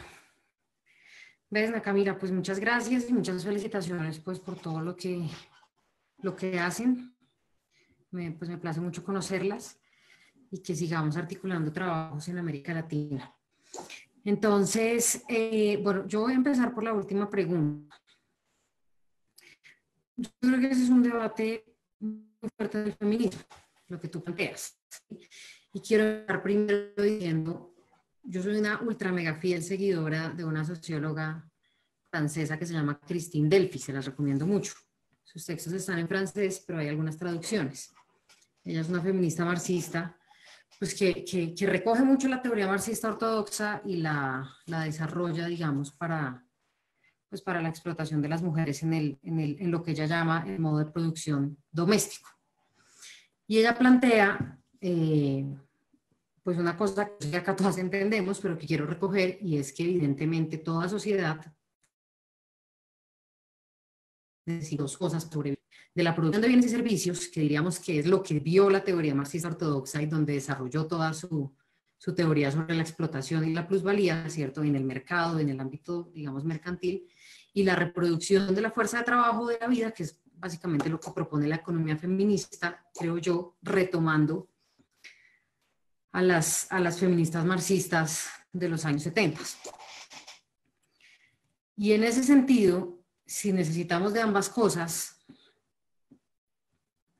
y no solo como planteaba la economía ortodoxa de la reproducción de bienes y servicios y pues, la reproducción de la vida, ¿no? Retomando lo que mencionabas, Camila, que también lo dice Engels en su famoso texto de la familia, el Estado y la propiedad privada, pues evidentemente tenemos que desfamiliarizar los cuidados, despatriarcalizar los cuidados y en últimas socializar los cuidados, ¿cierto? Entonces, cuando hablamos de que efectivamente el cuidado sea un derecho, como lo decía Ailín, pues estamos insinuando eso, que se politice, que salga de escenario público, que sea un problema social, lo eran las sociedades clasistas, como lo dice en ese libro, y no solamente un tema, digo yo acá como un poco de manera irónica, del sálvese quien pueda, que es un poco la lógica del capitalismo. Si ustedes tienen con qué pagar la enfermera, súper bien, y si no, pues de malas, que una mujer renuncie a sus sueños y a sus trabajos y sea explotada al interior de los hogares y asuma lo que debería asumir la sociedad, ¿cierto? Entonces, evidentemente, todo lo que gira alrededor de los cuidados y todo lo que gira alrededor de, reitero el marco, creo yo, grueso, teórico de Diane Nelson, el de las 3 R's, todo lo que aporte a reducir los tiempos de trabajo no remunerado, a redistribuir las cargas y a reconocerlo, pues entra dentro de los servicios de cuidado y obviamente el tema de la educación son servicios de cuidado educativos, todo lo de la primera infancia. Porque también, como mencionaba Ailín, en América Latina, obvio que hay servicios de cuidado. Lo que pasa es que no están articulados y no tienen como este nombre, que no solo implica coger lo que ya hay y articularlo y ponerle un nombre, porque si no, eso no le va a transformar la vida a ninguna mujer, si solo cogemos la política educativa, la política de salud, la política de no sé, de nutrición y la articulación, y decimos, ahora llaman sistema de cuidados. Eso no tiene, por supuesto, ningún sentido, sino que la idea de articularlos es contrastar qué oferta de cuidados tenemos y qué demanda de cuidados necesitamos, y hacia futuro, cómo evolucionan las pirámides demográficas. Yo me acuerdo que yo hablaba de esto con Aileen el año pasado, estuve en Cuba con ella y con otras colegas, y yo no sabía que Cuba tenía ese nivel de envejecimiento. Yo quedé pues absolutamente sorprendida, creo que es el que más en América Latina, porque además aprovecho y digo, es muy desafortunado que América Latina y el Caribe, o bueno, que Sudamérica o no con Cuba cuando tienen unas experiencias tan poderosas como las que acaba de hablar Aileen. Yo creo que lo que ella nos contó que había en Cuba, así no se llamara sistema de cuidado, pues era un sistema de bienestar, y los sistemas de cuidado son sistemas de bienestar, en el fondo. Entonces, retomando un poco, por supuesto el tema de la crianza hace parte de estos sistemas de cuidado, ¿sí? Por ejemplo, hay una cifra que a mí me sorprende mucho en mi país, y es que el 40% de la primera infancia no asiste a ningún hogar comunitario ni en ningún jardín. ¿Qué significa? Pues que en los hogares, ¿por qué? Y me sorprendió más Bogotá, una ciudad que tiene una buena provisión de servicios sociales a diferencia del resto del país. Porque Bogotá sí ha tenido gobiernos, diríamos, como más alternativos o progresistas, a diferencia de lo que ha pasado a nivel nacional. O sea, Bogotá, digamos que es como la ciudad que se revela a seguir eligiendo gobiernos de derecha y gobiernos neoliberales. Entonces, en Bogotá el 40% de la primera infancia no asisten esos niños y niñas, y no es justamente o únicamente porque no haya oferta educativa. No es solo eso, es porque muchas veces las familias no pueden acceder. ¿Por qué? Entre otras cosas, como les mencioné, porque los jardines no quedan cerca a sus casas, porque no tienen plata para pagar el transporte, porque es una ciudad insegura y los papás y las mamás a veces no pueden llevar a los hijos al colegio. Bueno, por 1000 razones, y no solamente es falta de oferta.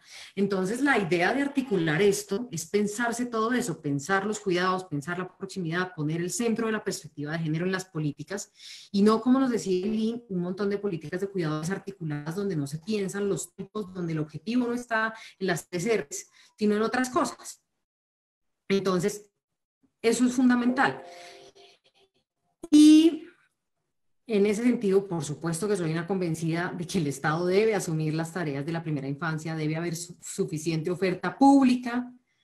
Y bueno, si alguien no quiere estar en la pública sino en la privada, pues que sea una elección, no una obligación, como pasa en Chile y en Colombia, que a todo el mundo le toca endeudarse para supuestamente acceder al derecho de la educación, porque las universidades públicas son absolutamente insuficientes. Entonces sí creo fuertemente en que el Estado debe ser quien garantice ese derecho, y yo personalmente considero que no es, yo, Natalia Moreno, no es ideal los programas como los que hemos tenido en Colombia con las madres comunitarias.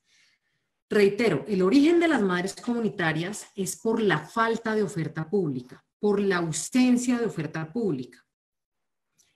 Ante la falta de oferta pública, pues claro que las mujeres se organizan en redes de cuidados, como hoy ocurre, no solo con la primera infancia, con muchas cosas más, con el cuidado de personas enfermas, de adultos mayores, en fin, en los barrios más pobres de Bogotá eso sigue existiendo, ¿sí? Y eso es, yo diría que es positivo en el sentido en que, claro, el cuidado se puede resolver o dentro de los hogares o de manera comunitaria, pero el problema es que eso no va a tener nunca unas garantías de remuneración ni de pago justas, ¿sí? Nosotros debemos preguntarnos por qué estos programas no existen, por ejemplo, en Finlandia. En Finlandia el Estado le garantiza la primera infancia a todos los niños y niñas. No hay lugar a que hayan programas, digamos, de este tipo. Entonces, yo personalmente no romantizo este tipo de redes porque me parece que las mujeres siguen asumiendo los cuidados en las peores condiciones y nadie responde. Ahora, en la pandemia, creo que esa es una solución muy, muy, muy buena a este tema. Lo ideal sería, por ejemplo, que a estos sistemas de cuidados que estamos implementando se unan estas redes comunitarias de cuidadoras, pero que se unan a los sistemas de cuidado y sean bien pagas y remuneradas y hagan parte de los sistemas, pero con garantías laborales, con trabajo decente, como dice la gente, y no producto, digamos, de que como no hubo oferta y de que como no hay cómo pagar centros privados, lo hacen en las peores condiciones. Yo creo que hay que tener mucho cuidado con eso, ¿sí? Entonces quería como darles un poco esa opinión frente al tema que mencionaba Camila de la primera infancia. Y por último, frente a lo que tú planteas, Camila, de la división sexual del trabajo, ese es el que yo creo que es un gran debate hoy en el feminismo. Nosotras sacamos ayer, en el Día Internacional del Trabajo Doméstico, esta infografía. Yo se las voy a compartir y se las puedo compartir. Nosotras acá mostramos todas las cifras en Bogotá de los trabajos remunerados y no remunerados. De los trabajos domésticos remunerados, o sea, las trabajadoras domésticas, pero que de los hogares, hombres y mujeres, de forma no remunerada. Si uno salta del no remunerado al remunerado, se da cuenta, por ejemplo, en Bogotá, 140.000 mujeres son trabajadoras domésticas. Se conocen normalmente como empleadas domésticas. A mí no me gusta ese término, pero bueno, ese es el que se usa, digamos, coloquialmente. Y claro que si uno viene acá, se da cuenta que el 96% son mujeres, que además pues lo hacen en condiciones terribles. El 60% no cotiza pensiones, el 42% tiene más de 50 años, el 33% son jefas de hogar, 50% ganan menos de un salario mínimo, en fin. Pero el salto del no remunerado al remunerado, como bien lo señala Camila, no garantiza que se rompa la división sexual del trabajo. Y yo creo que son dos temas diferentes. Un tema es tener autonomía económica y otro tema es desfeminizar las tareas del cuidado que son remuneradas. Como yo les mostré, la primera gráfica que yo les mostré es el 65% de las mujeres en Colombia se ocupa en dos ramas que son remuneradas, pero son ramas del cuidado: enfermería, educación, servicio doméstico. Es lo mismo que hacemos en los hogares. Es una externalización de esos roles al mercado laboral. Pero yo, nuevamente, personalmente, creo que esa transformación de la división sexual del trabajo en las profesiones es un trabajo que debemos hacer con la primera infancia, con las carreras STEAM, con la promoción de la ciencia en los colegios, con referentes, digamos, de mujeres científicas para que las niñas se inspiren, en fin, ¿cierto? Por ejemplo, en Colombia hemos hecho unos talleres con niños y niñas y es muy lindo porque ahora las niñas, como ven que hay una alcaldesa, dicen yo quiero ser alcaldesa. Antes era difícil porque no habían esos referentes políticos en el mandato de Bogotá. Pero yo creo que si no hay una mujer cuidadora, caso madres comunitarias, caso más de casa que vamos a formar y pueden obtener autonomía económica, incluso siguiendo en ese tipo de trabajos, a mí me parece que es positivo porque ya tienen autonomía económica. O sea, yo creo que el transformar la división sexual de las profesiones es un trabajo de largo plazo que se debe enfatizar principalmente en la primera infancia. Yo personalmente apoyo lo que hacen en Uruguay, ya voy a terminar, Daniela, donde formaron a las amas de casa y muchas de ellas siguieron haciendo lo mismo, contratadas por el Estado, pero ahora remuneradas. Yo apoyo esa idea y me parece que es una idea positiva. Y para responderle a Vesna, esa pregunta es muy importante. Yo creo que esa es la pregunta más importante de cualquier conversatorio y en general de nuestras reflexiones. Un proyecto político feminista transformador, pues es un reto inmenso. Yo digo, tenemos que seguir el ejemplo de las argentinas, me parece a mí.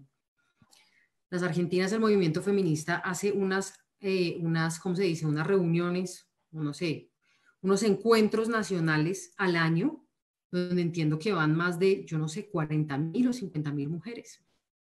Y los hacen en todo, desde las provincias y todo. Ese es el ejemplo. Eso no existe en Colombia. En Colombia el movimiento feminista sigue estando muy dividido, no dividido por debates políticos, sino creo yo más por temas. Las economistas feministas, más de los derechos reproductivos, estamos, etcétera. Y lo otro es que creo fuertemente, igual que tú, Vesna, en la alianza entre el feminismo y el sindicalismo y el ambientalismo y todos los movimientos sociales, y creo fuertemente en la propuesta de Nancy Fraser del feminismo para el 99%. Yo creo en eso. Y creo que tenemos que llegar a la política y creo que tenemos que seguir ejemplos como el de Irene Montero en España, que a mi juicio, con todas las limitaciones que hay, pues es muy buena y está llevando las propuestas del feminismo a la política, hablando de estos temas en el Congreso, en la bancada de mujeres contra las mujeres de Vox y demás. En fin, entonces yo creo que debemos, diría yo, seguir el ejemplo de las argentinas e inspirarnos en el manifiesto del feminismo del 99% que ha hecho Nancy Fraser y otras mujeres, entre las españolas, a propósito de la marcha de las mujeres en Estados Unidos contra Trump, cuando se posicionó, donde estuvieron más de 5 millones de mujeres frente a la Casa Blanca. Así que creo que ese es el camino y creo que hay que llegar, justamente como tú lo dices, a la política, a transformar. Así es. Muchas gracias, Natalia. Tremenda respuesta en esa dirección del desafío. Llegar a la política a transformar, porque si no, como siempre hemos estado excluidas, y es lo que es súper importante que dijiste, la división público-privado siempre nos ha tenido confinada, entonces al fin y al cabo, la visión es bastante androcéntrica y masculina, por tanto la única forma de transformación es que la esfera del poder y decisión también sea una forma de destruir la división sexual del trabajo en el cual se erigen, al fin y al cabo, nuestras sociedades. Y querida Ailín, te doy la palabra para poder contestar las preguntas de nuestras compañeras. Sí, voy a apuntar 3 asuntos muy rapiditos. En primer lugar, uno específico sobre el caso cubano, un poco para sistematizar algunos puntos que quizás no quedaron súper claros. En el caso cubano, lo que yo identifico es en primer lugar, una escasez de servicios. Me parece que es muy notable la escasez de servicios. Mencionaba, 75% de niños y niñas no pueden recibir cuidados en el sistema público. Eso yo creo que es relevante. Por otro lado, no existe reconocimiento del trabajo no remunerado como trabajo. Eso también creo que es sumamente importante. Hay políticas amplias de protección social, pero están desarticuladas, y las que se refieren específicamente a los cuidados están desarticuladas. Creo que eso también es vital para comprender cuáles son las potencialidades y los límites de la discusión sobre los cuidados en ese caso concreto. No hay protección a las trabajadoras domésticas y permanecen en la informalidad. No hay posibilidad de sindicalización, no existen sindicatos de trabajadoras domésticas remuneradas ni no remuneradas. Y esto también creo que es vital porque no incumple, digamos, con el mandato político de la representación de las trabajadoras del hogar, tanto remuneradas como no remuneradas, y las políticas de protección social amplias que podrían ser eventualmente más democratizadoras, no lo son por distintas razones que a veces no están solo en la normativa, como voy a comentar enseguida respecto a la pregunta de Vesna. Es necesario aprovechar entonces, yo creo, esa amplia cobertura de protección social para algunos otros temas, específicamente salud y educación en el caso cubano, para lograr pensar en los cuidados, que en este momento no se está pensando en los cuidados o lo se está pensando de manera muy acotada. Decía, recién se hizo el primer taller nacional sobre los cuidados, no está en la conversación política, hay una suerte de mención a que sí han aumentado los trabajos de los cuidados, hay una doble jornada femenina y tal, pero eso no está implicando acciones de política concreta, y me parece que es un desafío muy importante a la hora de intentar tener incidencia política. Ahora, conectado específicamente con las dos preguntas que nos hacían, voy a empezar también por el tema de crianza, y es algo muy concreto. Les voy a poner un ejemplo muy concreto. En el 2003 en Cuba se amplió la posibilidad de los padres para que compartieran la licencia de cuidado postnatal hasta 1 año. Eso lo dije. Ok, según un dato de UNICEF, entre el año 2003 y el año 2014, o sea, en 11 años, solo 125 padres hicieron uso de la licencia de paternidad. Es demasiado reveladora la cifra como para atender a que en primer lugar que se trata de procesos complejos, que un cambio en la norma no asegura que eso en la práctica implique cambios notables en términos de la crianza. Siguen siendo las madres quienes se ocupan de la crianza, las madres, abuelas u otras mujeres en la familia, a pesar de que existe la política concreta. Entonces, es un llamado de atención a cómo tenemos que incidir en el cambio político, pero en paralelo, incidir también en procesos de sensibilización social y de cambios de normas sociales. Y eso lo podemos hacer desde distintas instancias, desde los estados, desde las instituciones, desde los movimientos y las organizaciones, desde los espacios comunitarios, desde los sindicatos, desde muy distintos lugares, ¿ya? Entonces creo que son esfuerzos que hay que conducir en paralelo, que no son excluyentes ni tienen que ser escalonados. Porque en el caso cubano, por ejemplo, tenemos una política potencialmente muy democratizadora, inservible, que opera en la práctica como algo inservible. Entonces, ¿por qué es así? Es la pregunta responsable que nos tenemos que hacer. Recién hicimos una investigación en Cuba sobre normas sociales, justamente, y uno de los resultados que salió fue que la mayoría de las personas estaban de acuerdo en que las mujeres tuvieran un trabajo asalariado siempre y cuando no incumplieran sus responsabilidades como madres y sus roles dentro del hogar. Entonces, esa es la sociedad que tenemos. Y en esa es la sociedad que hay que intervenir, y hay que intervenir en muchos planos a la misma vez. ¿Qué hacer con la crianza entonces? Implica, por supuesto, demandar y resituar el rol de los estados en su función obligatoria de corresponsabilidad con la crianza, con los cuidados y con los derechos en general y sus garantías, pero a la misma vez exigir corresponsabilidad del sector privado, exigir corresponsabilidad de los actores mercantiles que estén obligados a crear guarderías, por ejemplo, cuando tengan más de un número X de trabajadoras o trabajadores con hijos. O sea, es necesario también vigilar el cumplimiento del deber del sector privado de corresponsabilizarse con los cuidados, reconocer, por otro lado, los actores comunitarios como actores claves en la gestión de los cuidados. Reconocerlos significa otorgarle derechos, otorgarle representación política, otorgarle garantía al ejercicio de su trabajo digno, y a la misma vez no invisibilizarlos, porque al invisibilizarlo, como mismo sucede con las familias como responsables de los cuidados, lo que se hace es descartar los dos actores que fundamentalmente se están encargando de los cuidados y lo seguirán haciendo. Y en cuarto lugar, entonces, también pensar en cómo esa corresponsabilidad tiene que habituar e intervenir en el orden de la organización familiar.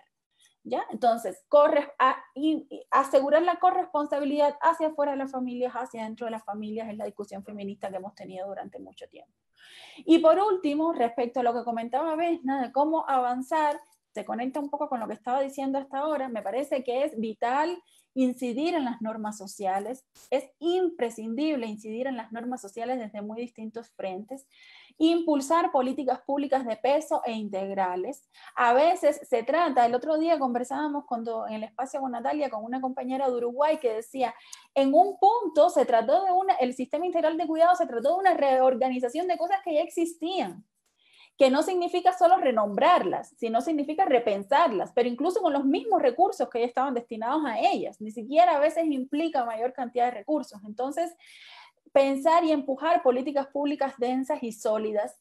Algo muy importante es, en mi opinión, es tematizar la discusión de los cuidados dentro de las organizaciones, porque si bien dentro de los feminismos y las voces feministas el debate sobre los cuidados es importante, es denso y es fuerte, dentro de las organizaciones feministas no siempre el debate sobre los cuidados es uno de los puntos claves de la agenda.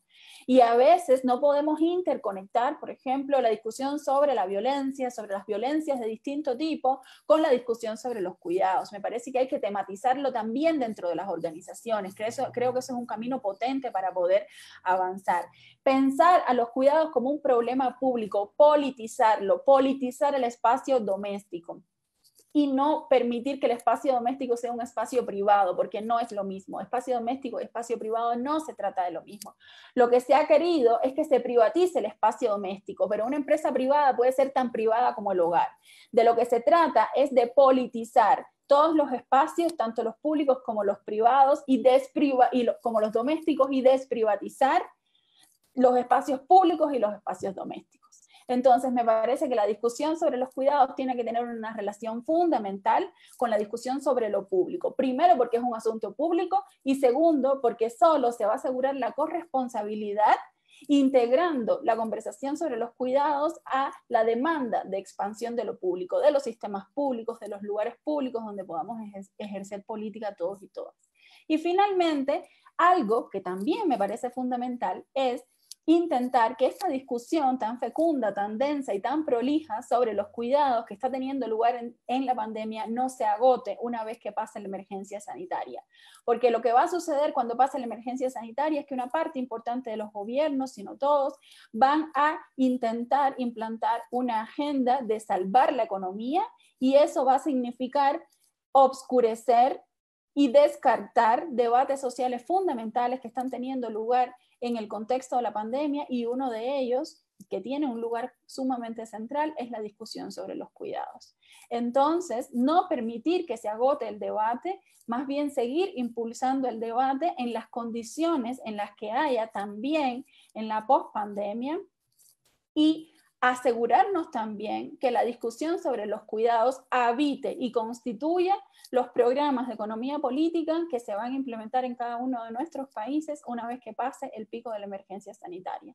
Me parece que ese es el desafío mayor a corto plazo que tenemos las organizaciones, que tenemos las voces feministas y que podemos impulsar desde muy distintos lugares de lo social. No oscurecer el debate, continuar impulsándolo, continuar instalándolo y continuar abriendo los poros de la institucionalidad política para que este debate sea permeable también a los espacios de discusión política, tanto institucionales como no institucionales. Daniela, 30 segundos. Sí, dime. Esto que dice Aylin, yo creo que es central. O sea, aquí podemos terminar con sistemas de cuidado que reproduzcan la privatización de los servicios. Entonces, el debate de fondo aquí es cómo se van a financiar. Esto, digamos, estrictamente se vuelve en una contradicción muy fuerte para la expansión de los modelos neoliberales y para las falsas salidas a la crisis que siempre nos han implantado de austeridad social, del gasto público social. Entonces, no es compatible un sistema de cuidado con una política de austeridad social. Entonces, quería decir eso. Aquí el debate es de fondo, es de económicos, políticos, cómo vamos a financiar los sistemas. Entonces quería, como se me había pasado decirlo, enfatizar mucho en eso, porque claro, los sistemas también se pueden volver en una gran fuente de ganancia, como se volvieron los sistemas de salud, o los sistemas pensionales, o los sistemas educativos.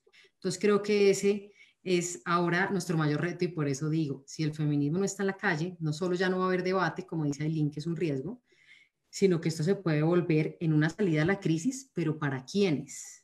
Exacto. Entonces, a quienes va a terminar beneficiando. Oye, les quiero agradecer mucho la exposición porque creo que ha sido uno de los mejores conversatorios que hemos tenido. Ha sido tremenda la experiencia que han entregado las dos. Agradezco demasiado haberlas conocido y creo que las voy a molestar mucho por correo electrónico para pedirles sus presentaciones y textos que nos puedan recomendar hacia nosotras. Y me quedo con un par de ideas para cerrar el tema, que quiero que definen varias cosas de que dijeron ambas. Que en estricto rigor, con un avance de un neoliberalismo que ha avanzado, digamos, sin precedentes, que lleva mucho tiempo, la pandemia y la centralidad de los cuidados nos devuelve el defender la vida por sobre la mercancía. Y eso es algo súper importante y que tiene que juntarse, como bien decían ustedes, en cómo se van a financiar al fin y al cabo la salida respecto al tema de los cuidados. Porque si hay algo acá, por ejemplo, en Chile tenemos que estar siempre alerta, es que toda respuesta que entregan termina siendo un fortalecimiento a las lógicas neoliberales, lo cual es súper complicado. De hecho, acá una de las primeras, nosotras tenemos en este momento a puertas un proceso constituyente, que no lo habíamos tenido hace años, desde la dictadura en adelante y la vuelta a la democracia, que es la posibilidad de volver a discutir la discusión desde foja cero, digamos. Yo, que soy abogada litigante feminista, considero que es un proceso demasiado importante, pero como decía Aylin, lo primero que vamos a tener que luchar, uno, es que se reconozcan los cuidados. Dos, cómo se reconocen esos cuidados, en ese sentido, como trabajo y como derecho. Cristina Carrasco decía, es el derecho humano más básico que hay, y Verónica Gago decía, es trabajo también, porque efectivamente las casas se volvieron las nuevas fábricas del siglo XXI, entonces, del capitalismo, digamos.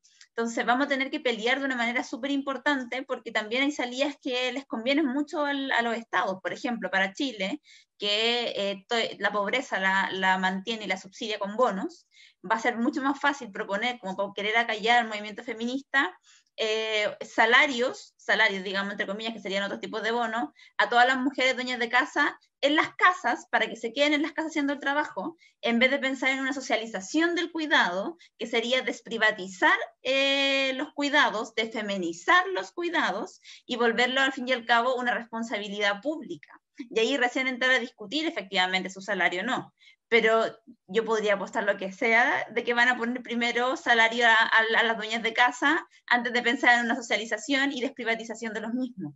Entonces ahí las feministas vamos a tener que estar demasiado atentas, porque este proceso se viene ahora, el plebiscito se viene ahora en octubre o noviembre, y se inician las primeras candidaturas constituyentes que van a tener que tener, ojalá, a varias feministas adentro peleando este tema.